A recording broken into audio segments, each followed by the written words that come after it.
Alors, un article sur les numériques. Total reprend les anciennes bornes de recharge Autolib à Paris. La ville de Paris a annoncé le vainqueur de son appel d'offres pour la reprise des anciennes bornes de recharge Autolib.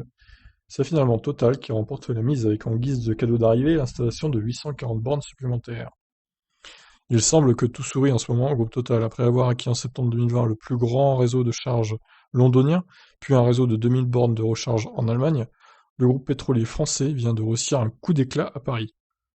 Selon nos confrères des Échos, article payant, face à des concurrents tels que Renault, Shell, Easyvia, Bouygues et d'autres, c'est Total Marketing France, une entité du groupe Total, qui remporte l'appel d'offres lancé en 2019 par la ville de Paris, dont l'objet était la reprise des bornes de recharge Autolib et Bilib. Entre-temps, près de 1000 bornes avaient été remises en service suite au retrait de la société Bolloré. Les termes du contrat prévoient, outre la remise en ordre des bornes actuelles, un déploiement de 840 nouveaux points de charge. Le réseau devrait compter 2329 bornes, soit 56% de plus qu'actuellement.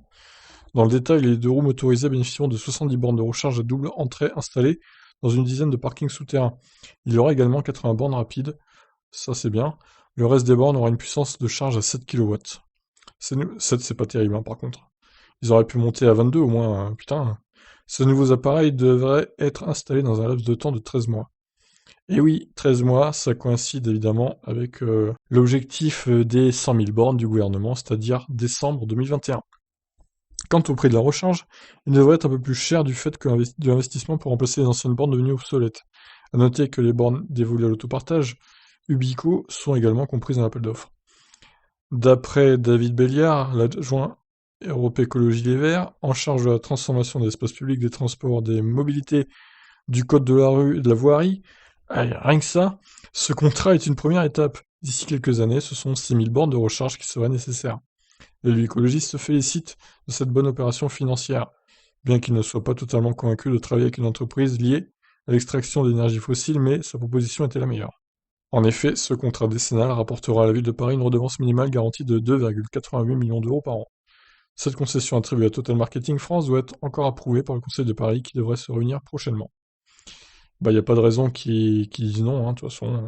C'est eux qui ont fait la meilleure offre, bien que, évidemment, Total soit un groupe pétrolier bien pollueur. Au final, ils sont en train de se lancer dans l'électrique aussi, puisqu'ils acquièrent pas mal de réseaux de recharge au travers plein de pays, dont la France, heureusement. Donc voilà, le petit objectif des 100 000 bornes fait son chemin.